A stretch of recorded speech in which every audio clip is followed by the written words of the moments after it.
గొప్పలు చెప్పుకొని జబ్బలు జరుచుకునే ఉద్యమకారుని అనేట ఆయన ప్రధాన ప్రతిపక్ష పార్టీ హోదాలో ఉండి ఒక రాష్ట్ర ముఖ్యమంత్రిని పట్టుకొని ఏం బీకనిక పోయినావు అని అడిగితే రా ఇప్పటికే ప్రజల్ని ప్యాంట్ ఊడబిక్కురు, ఉన్న అంగి చొక్కా కూడా ఊడబిక్తాం.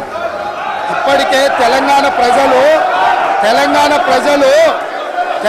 ప్రజలు మొన్న జరిగిన ఎన్నికలలో మీ ప్యాంటు ఊడబిక్కిరు. ఇవాళ ఆ ప్యాంటు ఊడబీకితే చెప్పుకునే దిక్కులేక బొక్కబోర్లో పడితే బొక్కలు ఇరిగినాయి మీకు. అయినా మీ బుద్ధి మారలేదు. ఒక ముఖ్యమంత్రిని పట్టుకొని ఏం బీకనిక పోయినావని అడుగుతారా అధ్యక్ష? ఇది పద్ధత? ఈ రాష్ట్రం 4 కోట్ల ప్రజలు ఓట్లేసి గెలిపించిన ముఖ్యమంత్రిని పట్టుకొని ఏం బీకనిక పోయినావని అంటారా అధ్యక్ష? ఇదేనా తెలంగాణ సాంప్రదాయము?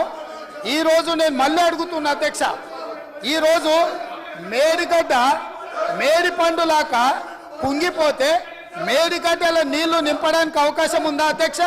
ఇవాళ మీరే సాగునీటి పారుదల శాఖ మంత్రులుగా పనిచేసారు కదా. చంద్రశేఖరరావు గారు, హరీష్ రావు గారు ఇద్దరు సాగునీటి పారుదల శాఖ మంత్రిగా పనిచేసారు కదా అధ్యక్ష. ఈరోజు వాళ్ళకే పెత్తనం ఇస్తాం, వాళ్ళనే చేయమని ఉండ్రి. ఈరోజు ఏ రకంగా మేడిగడ్డలో నీళ్లు నింపుతారో, మేడిగడ్డ నుంచి నీళ్ళు ఎత్తి అన్నారంలో పోస్తారో, అన్నారంలో నుంచి సుందీలలో ఎట్లా పోస్తారో బాధ్యత వాళ్ళని తీసుకోమని ఉన్నారు అధ్యక్ష.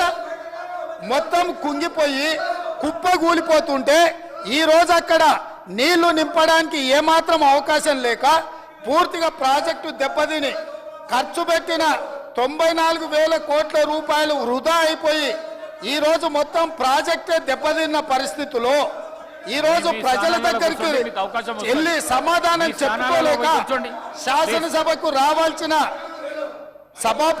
ఉపనాయకుడు ఇక్కడ సభలోకి రాకుండా పారిపోయి ఈరోజు చర్చ చేద్దామంటే రాకుండా ముఖ్యమంత్రి గారిని పట్టుకొని ఇట్లా మాట్లాడొచ్చా అధ్యక్ష? అందుకే నేను ఒకటే మాట అడుగుతున్నా, మీరు ఇవాళ చర్చకు సిద్ధమైతే పిలువండి. మీ పార్టీ నాయకుడిని, మీ సభాపక్ష నాయకుడిని చర్చ చేద్దాము. రేపు సాయంత్రం వరకైనా కాళేశ్వరం ప్రాజెక్టు మీద, గోదావరి జలాల మీద ఈ ప్రభుత్వం చర్చ చేయడానికి సిద్ధంగా ఉంది.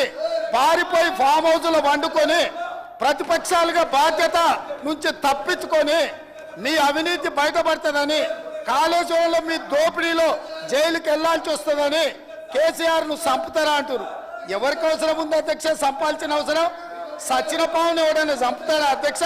మొన్నటి ఎన్నికలలో ప్రజలు ఆ పావును చేత్తో కాదు కట్టెతో కొట్టిరు అధ్యక్ష. ఆ పాము ఆల్రెడీ సచ్చింది. సచిన పావును చంపాల్సిన అవసరం మాకే ఉంది అధ్యక్ష.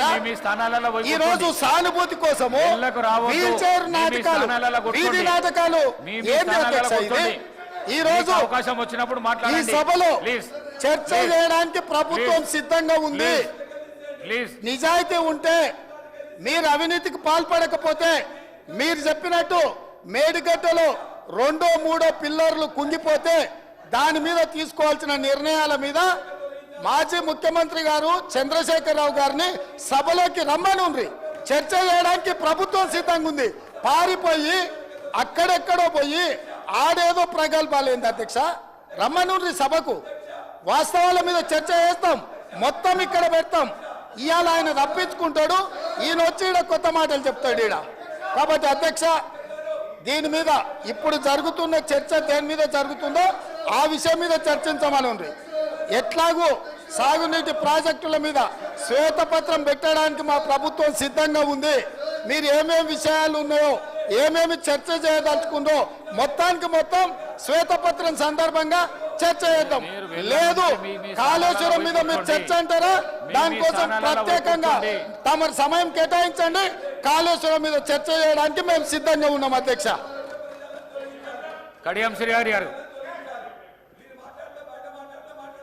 కడియం శ్రీ మీ స్థానాలలో కూర్చోండి ప్లీజ్.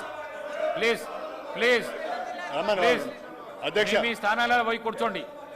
స్థానాలలో పోయి కూర్చోండి ప్లీజ్. ప్లీజ్ ప్లీజ్ ప్లీజ్ వెళ్ళకు రావద్దు దయచేసి. ఈ ప్రాక్టీస్ బాగలేదు, వెళ్ళకు రావద్దు ప్లీజ్. అధ్యక్ష, గౌరవ ముఖ్యమంత్రి గారు సభకు వచ్చిన తర్వాత నిన్న మేడిగడ్డలో జరిగింది కానీ లేదా నల్గొండలో జరిగిన విషయాలపైన,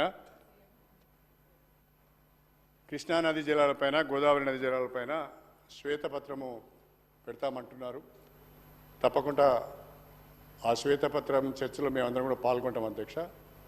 అన్ని విషయాలను కూడా మనము చర్చించడానికి అవకాశం ఉంటుంది. కానీ ముఖ్యమంత్రి గారు వాడే భాష పట్ల మాకు అభ్యంతరం ఉన్నది అధ్యక్ష. ఇప్పుడు ఇక్కడ అధ్యక్ష, నేను ముఖ్యమంత్రి గారికి ఒక చిన్న సూచన. మీరు కాంగ్రెస్ పార్టీ ప్రెసిడెంట్గా ఉన్నప్పుడు ఎన్ని విషయాలైనా మాట్లాడవచ్చు. కాంగ్రెస్ పార్టీ ప్రెసిడెంట్గా ఎన్ని విషయాలైనా మాట్లాడవచ్చు. కానీ ముఖ్యమంత్రిగా తెలంగాణ రాష్ట్రానికి ప్రతినిధిగా, తెలంగాణ ప్రజలకు ప్రతినిధిగా నిండు శాసనసభలో మీరే సహనం కోల్పోయి మీరే వాడరాని భాషను మాట్లాడితే మీరు ఒక ఎగ్జాంపుల్ను సెట్ చేసినట్టుగా భావించవలసి వస్తుంది. ఇది మంచి పద్ధతి కాదు అధ్యక్ష. నేను ముఖ్యమంత్రి గారు సమయం పాటించాలని నేను కోరుతున్నా. వారికి ఓ ప్రధానమైన బాధ్యత ఉంటుంది. వారి పట్ల రాష్ట్ర ప్రజలకు గౌరవం ఉంటుంది. ఆ గౌరవాన్ని కాపాడుకునే విధంగానే ముఖ్యమంత్రి గారు మాట్లాడాలి తప్ప కోమటిరెడ్డి రాజగోపాల్ రెడ్డి యొక్క మాట్లాడితే బాగుండదు అధ్యక్ష అని ఈ సందర్భంగా చెప్పదలుచు. రాజగోపాల్ రెడ్డి గారు నా వ్యక్తిగతంగా నా పేరు తీసుకొని మాట్లాడండి. వినండి ఒక మాట. రాజశేఖర రెడ్డి గారు ఇప్పుడు నా పేరు తీసుకొని మాట్లాడారు. ఏమని? నేనెవరినో చీట్ చేశానని, నేనెవరికో మోసం చేశానని. అసలు కాంగ్రెస్ పార్టీకి చీడ పురుగు నువ్వు. కాంగ్రెస్ పార్టీని చీట్ చేసింది నువ్వు. కాంగ్రెస్ పార్టీని నాశనం చేసింది గారు. Congress party legislative affairs minister గారు.